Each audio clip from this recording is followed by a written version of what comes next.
जी हाँ दोस्तों। तो आज हम बात करने वाले हैं अडानी एंटरप्राइज का एफपीओ जो मार्केट में चल रहा है उसके बारे में। तो आगे बढ़ने से पहले दोस्तों आपको मैं छोटी सी स्टोरी सुनाना चाहूँगा। स्टोरी को ध्यान से समझिएगा ताकि आप ये डिसीज़न ले सकें कि क्या आपको एफपीओ में इन्वेस्ट करना चाहिए कि नहीं करना चाहिए। कोई किसी से नॉलेज नहीं लेनी है अपने को, किसी की कोई बात नहीं सुननी है। कौन क्या कह रहा है, अडानी जी कह रहे हैं, सफाइयाँ दे रहे हैं, फॉरेनर्स कह रहे हैं कि यहाँ पे फ्रॉड हो रखा है, ये चल रहा है, लॉस चल रहा है, जो भी चीज़ें हैं वो सब एक्सटर्नल चीज़ें हैं। तो आइए शुरू करते हैं छोटी सी स्टोरी। स्टोरी दोस्तों शुरू होती है एक नॉर्मल पर्सन के हिसाब से। नॉर्मल पर्सन एक अपनी कंपनी सेटअप करते हैं।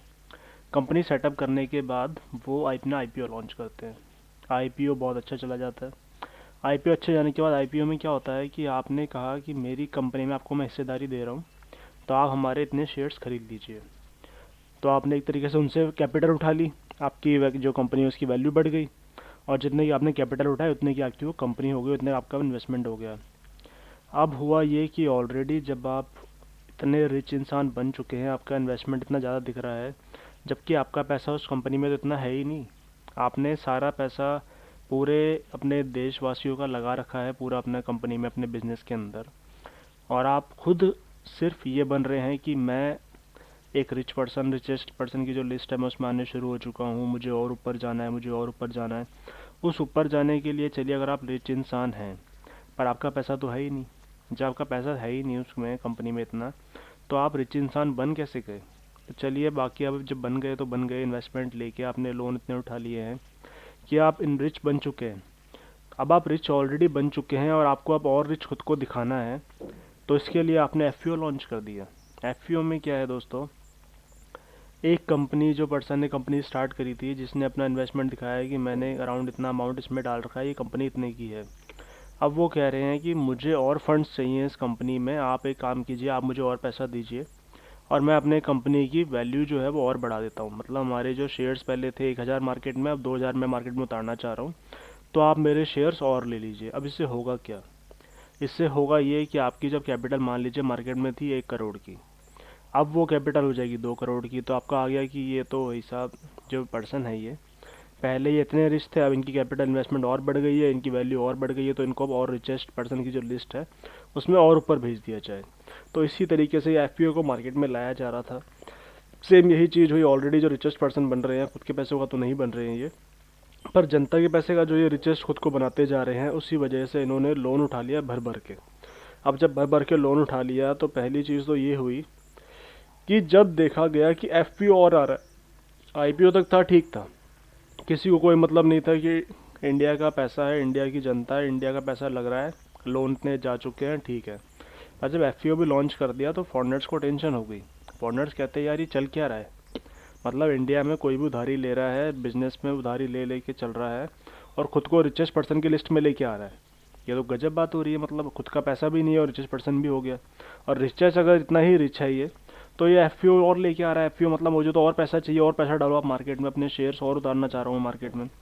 इस वजह से हुआ ये कि जो एक अफवाह चल रही है मार्केट में, जिसमें बताया जा रहा है कि कितने कंपनी का लॉस है, ये है वो है, इसको एफपीओ के लिए इसी उतारा गया क्योंकि फॉरेनर्स भी नहीं चाहते हैं कहीं पे कि कोई इंडियन जिसकी जेब में इतना पैसा नहीं है फिर भी वो रिचेस्ट पर्सन की लिस्ट में आ जाए। अंबानी जी का नाम लिया जाए तो अंबानी जी के पास तो अंधाधुन पैसा है, खुद का पैसा है, जनता का इतना पैसा नहीं है जितना वो, उनके यहाँ तो खुद का पैसा है, सब कुछ उनने खुद ने कमाया हुआ है। पर जिनका ये आईपीओ आ रहा है मार्केट में, इनके पास तो खुद की जेब में तो इतना पैसा ही नहीं है जितना ये मार्केट में लगा चुके हैं ऑलरेडी। और जितना लोन लोन ले रखा है उतने से ज़्यादा इनकी कम, बहुत ही कम कैपिटल है जितना इन्होंने खुद की जेब से पैसा लगाया है। तो अगर ये और पैसा इसमें डाल देंगे, वो भी जनता का पैसा, तो ये और इसकी दिन ब दिन रिस्क बढ़ता जा रहा है। और रिस्क किसका बढ़ रहा है? रिस्क बढ़ रहा है एक इंडियन नॉर्मल पर्सन का। तो ये आपकी इच्छा है दोस्तों कि आप इस एफपीओ में इन्वेस्ट करना चाहते हैं कि नहीं करना चाहते हैं। पहले भी आपको बताया गया था कि अभी आज फिर से इनके जो स्टॉक्स हैं उनमें अपर सर्किट लग गया है, 2-3 में तो। पर ये अपर सर्किट लगाया गया है। जब आपके स्टॉक्स में नेगेटिव खबर चल रही हो मार्केट में, तो आपके कोई अपर सर्किट लगता नहीं है रियलिटी में। अगर आप मार्केट में इतने टाइम से हैं तो कोई भी अपर सर्किट नहीं लगता है। अगर आपके एक दिन में अपर सर्किट लग गया है तो ये झोल होता है। और इस झोल को कहते हैं, जो ये मैनिपुलेटर होते हैं मार्केट में, जो इन स्टॉक्स को ऊपर ले जाते हैं और स्टॉक्स को ऊपर ले जाने का रीज़न ये है क्योंकि आपका जो एफपीओ लॉन्च है इसकी लास्ट डेट है कल। आज अगर मार्केट ऊपर दिखाएंगे और कल मार्केट ऊपर दिखाएंगे तो लोग अपने आप एफपीओ में इन्वेस्ट करेंगे और आपको अपना पैसा और दे देंगे कि लीजिए आप, और एक काम करिए, आप हमारा पैसा लीजिए और आप और अमीर बनते जाइए, आप रिचेस्ट पर्सन की लिस्ट में आ जाइए, आप रिच हैं, पैसा हमारा है पर हम थोड़ी रिच हैं, रिच तो आप हैं। तो इसी वजह से मार्केट में ये नेगेटिविटी चल रही है। अगर पर्सनल सलाह माने तो इस एफपीओ में इन्वेस्टमेंट करना सबसे बड़ी मूर्खता होगी आपकी। अगर आप करना चाहते हैं तो कर लीजिए। दूसरा, इसकी जीएमपी भी देख लेते हैं अपन एक बार। जी रहा है अभी का 20 रुपये माइनस में ऑलरेडी आ चुका है और हो सकता है थोड़े दिन में ये और भी नीचे चला जाए, तो इसलिए बढ़िया है, सेफ खेलें, अच्छे से खेलें और कोई भी लालच में आके ऐसी मूर्खता ना करें, क्योंकि मार्केट आपका अंधविश्वास से नहीं चलता है। इस बात को हमारे इंडियंस जो हैं वो नहीं समझ पाते हैं कि मार्केट फीलिंग से नहीं चलता, मार्केट अंधविश्वास से नहीं चलता कि भाई इस पर्सन का स्टॉक है, ये तो बढ़िया ही होगा, ये तो बढ़िया ही करेगा। ऐसा कुछ नहीं होता है। मार्केट किसी एक पर्सन का नहीं होता है। मार्केट को चलाने वाले मैनिपुलेटर हैं, अच्छी बात है, पर इसको फिर भी उन्हीं स्टॉक्स को वैल्यू ज़्यादा होती है जो खुद का पैसा लगा हो, जिसमें कंपनी में बेनिफिट्स चल रहे हों, कंपनी प्रॉफिट में आ रही हो, और ये कंपनीज अभी भारी लॉस में है और ये सच्चाई है।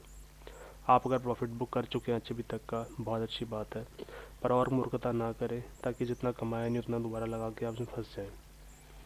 एफपीओ में इन्वेस्ट करना इसमें पर्सनली नॉट रिकमेंडेड, बाकी आपकी मर्ज़ी है। सेकंड चीज़ दोस्तों, एक स्टॉक है हमारा जो एप्लीकेशन में लॉन्च कर रखी है, इसको आप डाउनलोड कर सकते हैं फ़ोन में ताकि आपको मिल सके अपडेट सबसे पहले और सबसे बेहतरीन। अभी के लिए थैंक यू सो मच।